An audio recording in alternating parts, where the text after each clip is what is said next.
First item on the agenda, spotlight. Mrs. Dillingham is our student support specialist, and I asked her to come tonight and talk a little bit about what she does. Thank you. All right, hello everybody. I'm Mrs. Dillingham, Erin Dillingham. I'm the student support specialist or advice school counselor here at Rossville. I work primarily on the middle high school side, but assist with elementary when they have a crisis. So I wrote down a few things that I'm in charge of and that I do here, but I didn't write myself a lot of notes because I talk for a living. So I'm just going to talk to you about what I do. So as far as the day-to-day, I work in the guidance office with Mrs. Knock and Mrs. Dunn. And we have an open door policy for our students. They don't require a pass. They don't require permission to come down and see me. We can't predict when there's a crisis happening. So our kids come down at any point during the school day if they need to. They have the availability of crisis counseling with me. They have the availability of the calming corner, which is right inside of our guidance office. That's an area that has a couch, a beanbag, has a bunch of fidgets, things to color and draw with. So it's a great spot that our middle schoolers especially really like, just kind of for a reset. That's an area that a lot of our kids come down and they know, I've got 5 minutes, I've got 10 minutes. They either keep their own time or we keep their time for them. We check in to see if they need more than just that reset, and they head back to class. They're never forced to come and see me. They can simply use that space at their will. So that's the area we love. Every year I look for more fidgets, more opportunities to add to that area. So the calming corner is a space that all of our kids know well. The care closet we added last spring break. That's also in the guidance office inside of our closet, which was once just storage, and now it's a beautiful space filled with toiletries and extra clothes, extra snacks, water, things for a lot of our tardy and hungry kids that come in the morning, for some of our hangry kids in the afternoon who need a little snack or pick me up if they're having a hard day. But more than that, we've sent home more bags than I ever anticipated sending home. What's nice about that project, it's open to the entire district. So I have first grade, fourth grade teachers reaching out saying, hey, my kiddo needs deodorant and body wash at home. Do you mind sending the bag down? So we're able to accommodate with that, which is so nice. I actually had a mom for the first time call me a couple weeks ago and need a couple bags sent home. So that's been really awesome to be able to provide. And that's been provided by a grant through Health and Communities. They've been providing those things for us, and then donations from the community, from family and teachers that say, hey, I've got this in bulk, I'd like to donate it to the care closet. So it's up and running. If you know anybody in need, please let us know. We love that space. We also opened the Zen Den last year, last August, and that's been a hit for our middle high school teachers especially. That's located now in the back of the upstairs teachers lounge, and that's essentially the adult calming corner for adults on hard days. I fully believe that our students only succeed as well as we feel. So if we are feeling good, our students are feeling good. But we're humans, our staff and our teachers are humans, so sometimes they need a break too. This is not a traditional teacher's lounge. It's not meant to be a place for working. It's meant to be a place to turn on the lights, take a few minutes to reset, grab a drink or a snack, and then head back to the classroom. So that's been a huge, huge hit for us. Again, that is provided by the Education Foundation. Last year gave us a grant for that. We were able to restock food and drink, and then also local community or local companies that also donated, businesses and such, families too, have donated to that area. So that's been a really huge blessing for us. I refill that every Monday, and I'm telling you by Wednesday it's empty, so they can use more. So that's been a really fun project for us. A couple things I'm in charge of is Coach Kids. So Coach Kids is the local mentoring program through Clinton County. We run the Local Heroes program here at Rossville. So Mr. Dennison's in charge of the elementary side. I run the middle high school side. Mr. Dennison and I match elementary kiddos with a middle high school student, 9th through 12th grade. And they meet once a week for 30 minutes here at the school to provide mentorship to our elementary kids. So we typically run 30 to 40 kids a year, which is so cool. And actually, we have enough mentors to keep going. Our kids love to utilize that program. So that's something that Rossville's a leader in this community. In this county, we lead in that area. So Coach Kids is huge for us. Call-outs this Thursday for our kiddos in the high school. So we'll get that rolling here again very soon. I started middle school student council this year. Just had my first call out today. We had about 47 kids show up for middle school student council, so they understand what they need to do to join. We're super excited to get that going, have a few projects under our belt to get going on, some fundraising ideas, so that'll get started here soon as well. The things that are the most important to me that I want to speak to that are coming this school year, one is called Second Step, which is our new SEL curriculum. SEL is social emotional learning. Second step is a project or a curriculum that we purchased just this past June after it was approved at the board meeting. We, Mr. Dennison and I, Mrs. Washburn, several of our staff members, Nathan McCullough, worked on a committee for the Preventing Youth Suicide Awareness Grant. And so we worked for 2 years on that grant. We're able to provide a $30,000 curriculum to Rossville at $0 for us. So that's super exciting. This will be the first ever curriculum we've had from kindergarten to 12th grade. It's the same program. So that'll kick off in September. We're hoping in that first September 2-hour delay for our teachers that we'll be able to kick that off and get people trained. And that will be a self-paced online platform for our middle high school students. So they'll be able to utilize homeroom time to do these lessons at their own rate. Teachers will be overseeing it. I will be the administrator on it. And these kids are going to be getting really valuable lessons from an SEL perspective. Elementary will have that same option, but we also had enough money to provide a classroom kit for every single grade level. So kindergarten has one all the way through 5th grade where they can use puppets if it's necessary, or books, or more of those hands-on materials versus a kindergartner logging on to a screen, right? It's not quite as the same as it is for a senior. So that's an exciting program we have here now. We'll be kicking off soon. And then we also just got approved for student mental health first aid. So the second step will hit our students, right? How they improve their own lives. Student mental health first aid is a program where teenagers are learning how to take care of their friends. So this grant was offered to us through Purdue. They're paying for everything. They're running the grant. Mr. Hammonds and I met with a couple of the doctors from Purdue earlier this week. And this will be a program where Mr.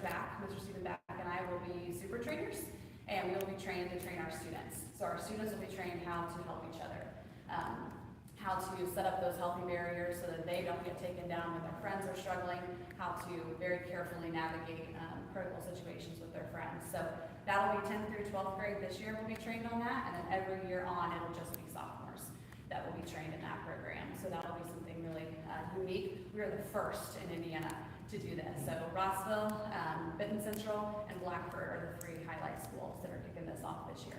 So we're super excited about that.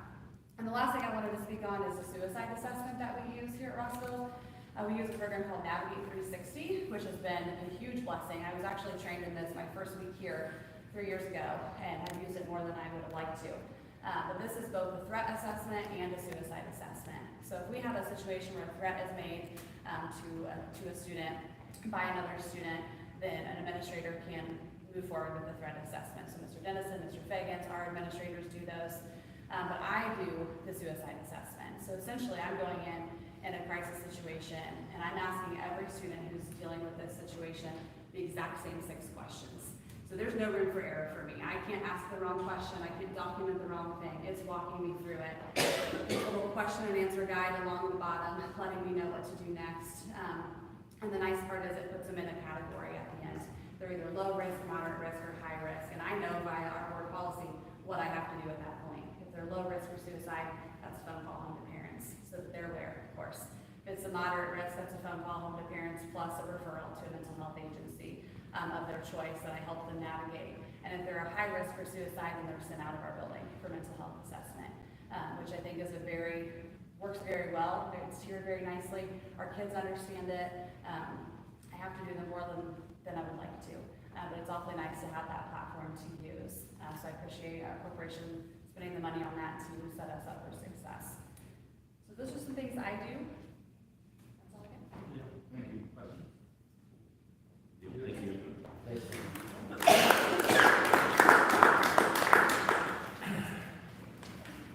Public comment section.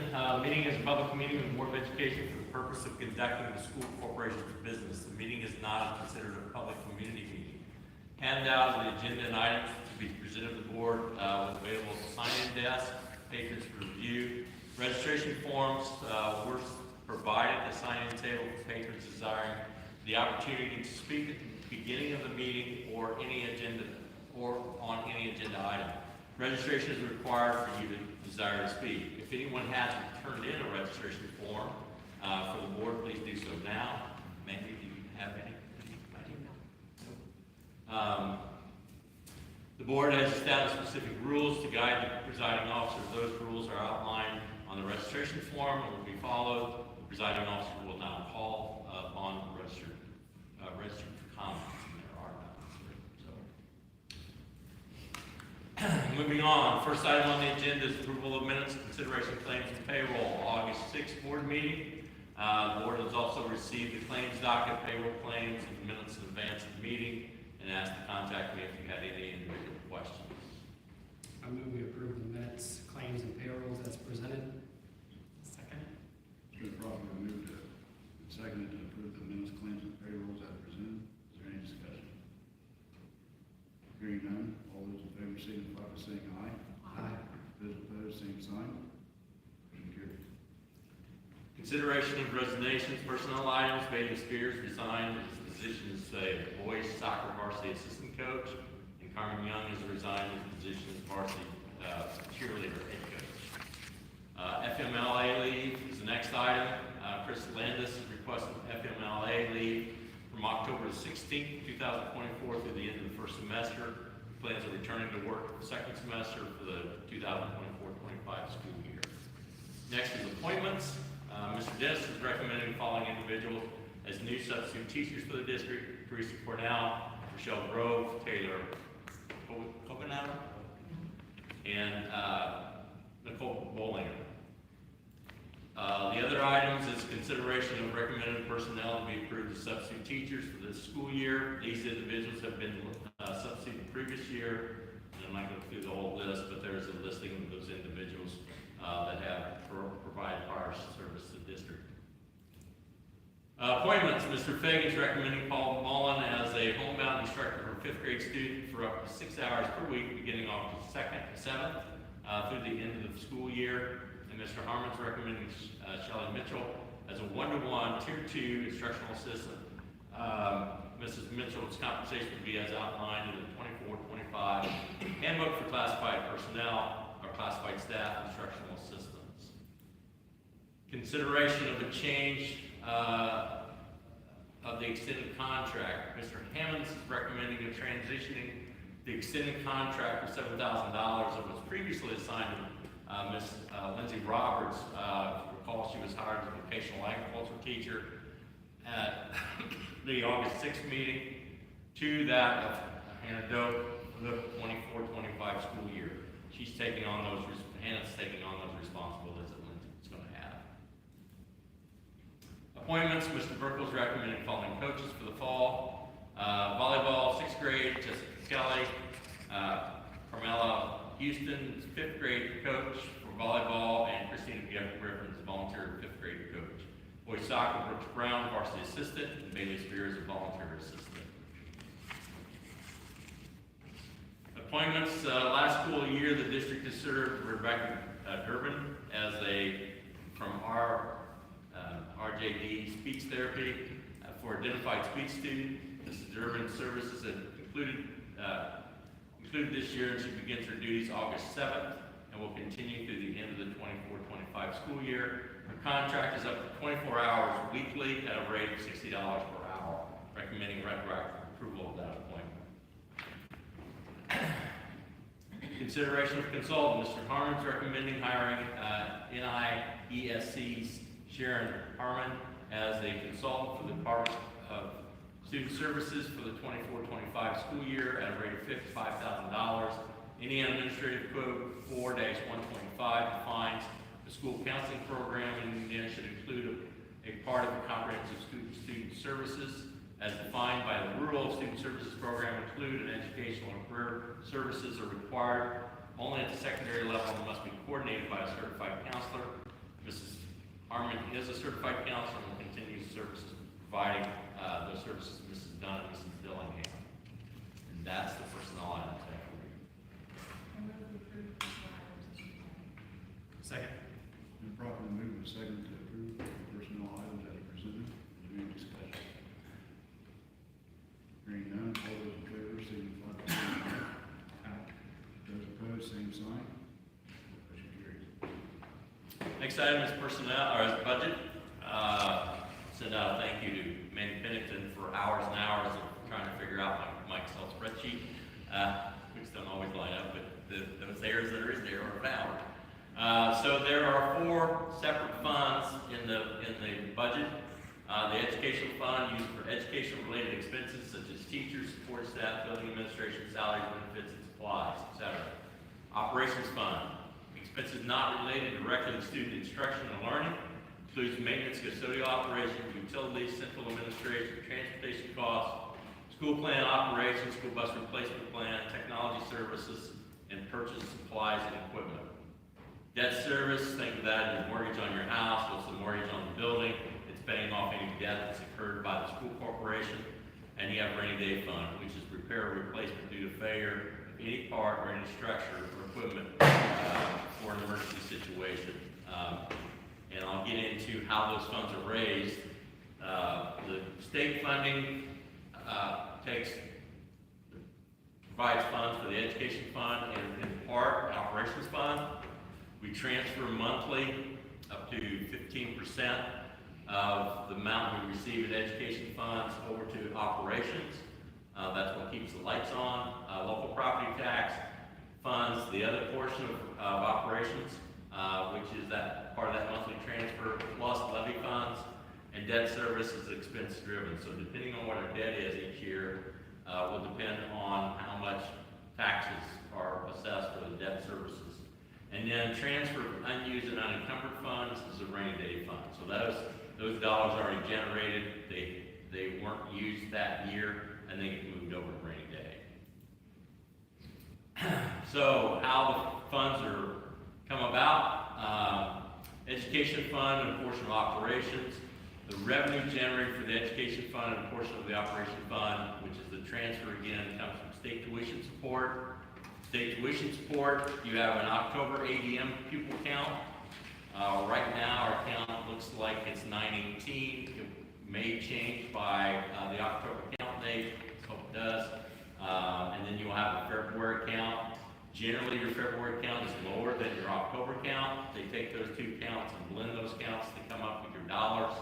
You have academic honors diploma that contributes, special education count, which is done in December, career and vocational, career and technical education count, which is done here in October, and then non-speaking education, or non-speaking education count is done then. So other miscellaneous revenue is fees you would take in, license excise tax, commercial vehicle tax, financial institution tax, and local option income tax replacement credit.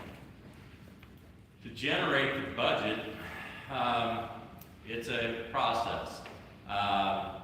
It's built around expenses and a review of the expenditure history over time, the most extensive comparison of the cost of employees, so you're at 97% for employees. And the salaries and benefits estimated cost is determined by taking the 2025 calendar, or the remaining 2024 calendar and projected 2025-26 calendar to come up with the cost. So I take 10 pays in the 2024, and I blend those with 16 pays in 24-25, because there's 26 pays that we pay. Part of those would be on the 24-25 calendar, the rest is on the 25-26, and then I come up with an amount for the total salary or the benefits that go along with it for the 25 calendar. The calendar is done on a calendar year, or the budget's done on a calendar year. We pay, of course, on school years. So to give you an idea, there's 35 columns. There's 621 rows in our spreadsheet. And there are several different tabs. We start with the base sheet, it goes over to our projected sheet, and then we take one for capital, or for transportation. I take one for, take another one for technology, and also have debt service in there too. So it's a process to do that. Out of that process comes where your expenditures come in. So for the 25 calendar year, we are projecting 71% salaries, 19% in benefits, purchase services come like 6%, and supplies and materials is another 4%. So your salaries is 4.6 million, benefits is another 1.2 million, and you see the other with the total cost or total expected expenditure of $6,547,000. It takes two things to spend money. It takes the money and appropriation. This is going after the appropriation. So in operation, operations, it's a little bit different. It's probably a little more skewed because of some of the bigger expenses come out of there. So you've got salary at 32%, you have benefits at 11%, you have professional services, which include utilities. In that line item is $440,000. Purchase services at 12%, equipment and supplies. So that is basically all of the large majority of capital projects. We did not advertise for a school bus this year. If it would have been, it would have been in that line item. And then purchase services as well. So you can see how the percentages break down and what they are. So that's another $3 million for operations funds. Debt service, I give you the lease rental agreements and geo bonds. That's what they all are. You can see the date when we started payment. So the entry in the ag and gym started in 2018. That gets finished in December of 2037. The field house started in 2021. That ends in December of 40. And the parking lot, not this most recent, is 2021, ends in 28. So, and then fees, which is fees that go along with the debt service, is another $4,000.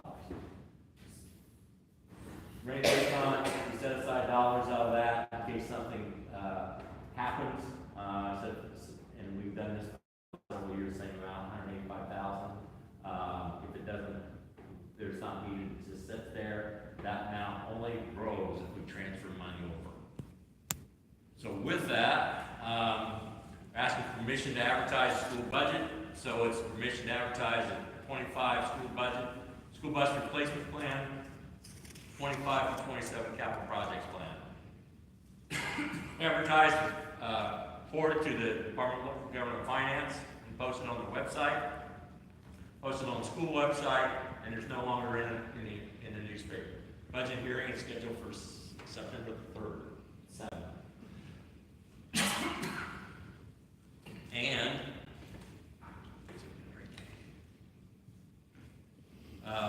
one more item, financial item is transfer of students. Board policy section 4018 requires the board approve transfers, so I'm presenting those to you this evening.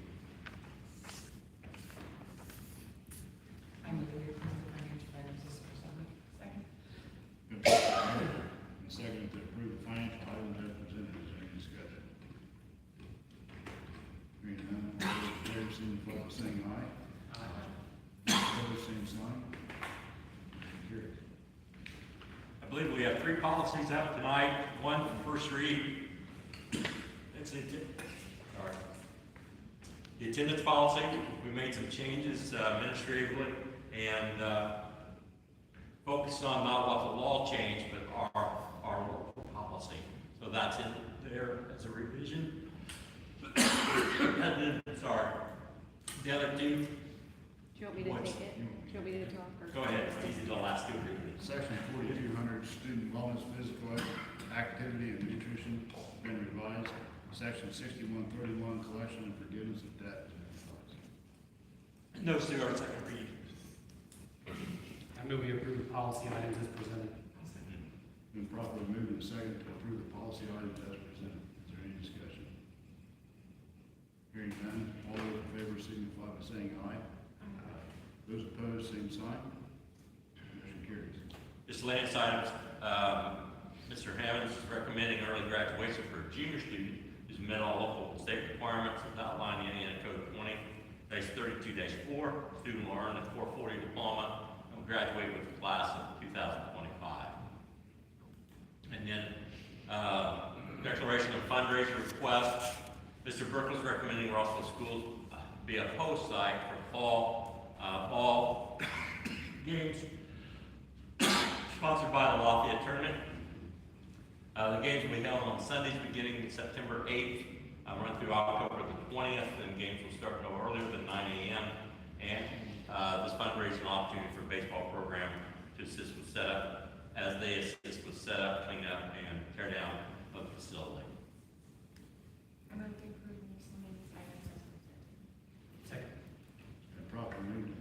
seconded to approve the miscellaneous items as presented. Is there any discussion? Hearing none, all those in favor signify by saying aye. Those opposed, same sign. Motion carries.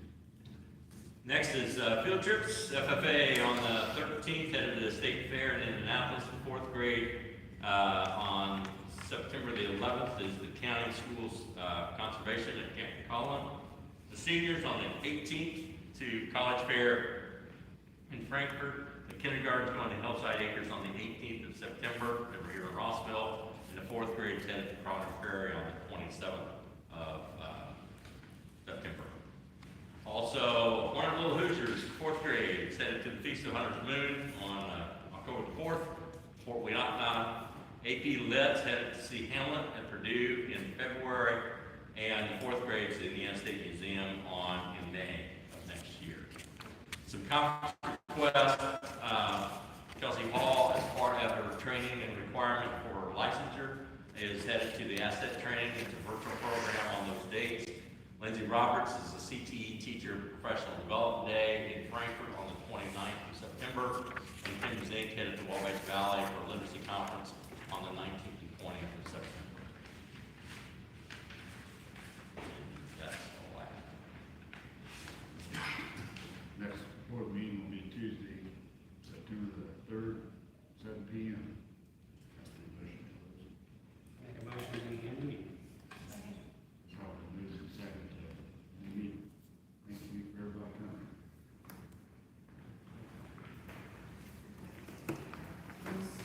Two weeks.